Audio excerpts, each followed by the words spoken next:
Assalomu alaykum hammaga. Mana bugun Namanganlik savdogar akalarimiz yonidamiz. Mana tovarlar a'lo. Ko'rinib turibdi o'zi shunda ham. Kastivalarga gap yo'q. Rixilda pashti mana. Taygacha. Tovarlar yaxshi aka. Bozorlar qalay aka? Yaxshi aka bo'lyapti, xudo olsin. Yaxshi bo'ladi. Sifat tarafdan o'zgarish bormi aldingiz? Katta aka, vobshin sifatli bo'ladi. Yaxshi. Bitta savolda endi men sizlar savdogarsizlar shu yerda.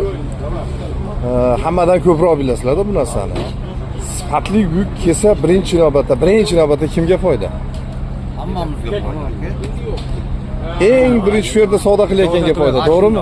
Savdogarga. Savdogarga foyda. Demak, godaga ham foydalanadi. Demak, godaga odamda savdogarlar ham fikrini u yoqdagilarga bildirib tursa ham bo'lar ekan-a? Yaxshi yuk jo'natinglar. Deymiz albatta. Aytyapmiz, mana Shu. ayni o'zlariga. Mana shunga harakat qilaylik, akalar, Alloh barokatni beradi.